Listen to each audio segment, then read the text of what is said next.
TU और MU को explain करते हैं यूटिलिटी के शेड्यूल के माध्यम से। अब जो टेबल है यानी शेड्यूल है उसमें मैंने नंबर ऑफ मोमोज लिखे क्योंकि मैंने मोमोज खाए थे, टोटल 6 मोमोज खाए थे बराबर, और 6 मोमोज से मुझे टीयू मिला था ना, टोटल सभी मोमोज का यूटिलिटी ऐड करूंगा तो टीयू मिलेगा, और एक एक मोमोज जो मैं कंज्यूम कर रहा था तो उससे मुझे एमयू मिल रहा था। तो मैंने बस यही लिखा है टेबल के अंदर। तो जब मैंने पहला मोमोज खाया तो मेरा टीयू और एमयू सेम रहेगा ना, बराबर ना। मतलब मैं पहला यूनिट जब कंज्यूम करता हूं तो मेरा टीयू भी 10 है और एमयू भी 10 है, क्योंकि पहला ही मोमोज खा रहा हूं ना, उस वक्त पेट सेम ही लेवल का भरेगा ना। अभी देख टीयू और एमयू ना परसेंटेज में या किसमें काउंट नहीं कर सकते, लेकिन हम लोग एज्यूम करते हैं क्योंकि इकोनॉमिक्स में अगर जब तक एज्यूम नहीं किया जाता तब तक कोई भी एक्सप्लेनेशन प्रॉपर्ली क्लियर नहीं होता है, इसलिए एज्यूम करते हैं कि टीयू और एमयू को हम लोग क्वांटिटी में गिन रहे हैं। जब second unit of momos consume किया तो मुझे 10 टीयू नहीं मिला, 18 मिला।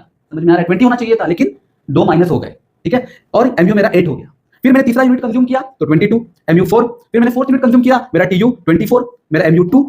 अब मेरे को लग रहा है कि मेरा पेट थोड़ा भर गया है। फिर मैंने फिफ्थ यूनिट कंज्यूम किया तो मेरा टीयू 24 और एमयू 0, यानी अभी तुझे चुप बैठना है, भुक्कड़ आदमी, ज्यादा खाना मत खा। भी 5 मोमोज खाया मतलब तू फुल सेटिस्फाइड हो चुका है, तो एक्स्ट्रा खाएगा तो उस तेरे बॉडी के लिए अच्छा नहीं है, बराबर ना। लेकिन मेरे में मस्ती बहुत है, मैंने फिर से 6 मोमोज खाया, 6 वाला। अब मेरा पेट सब टाइट भरा था, फिर भी मैंने इसे दबा दबा के खाया, कुछ फायदा नहीं हुआ। मेरा टीयू देखो कम हो चुका है और एमयू तो डायरेक्ट नेगेटिव में, कुछ नहीं यूटिलिटी मिली। समझ में आ रहा है? तो ये जो शेड्यूल है इसमें जस्ट बताया है कि जैसे आप एक एक मोमोज को कंज्यूम करोगे तो आपका जो टीयू है वो क्या हो रहा है, डिमिनिशिंग होता जा रहा है, और फिफ्थ यूनिट में वो 0 हो रहा है।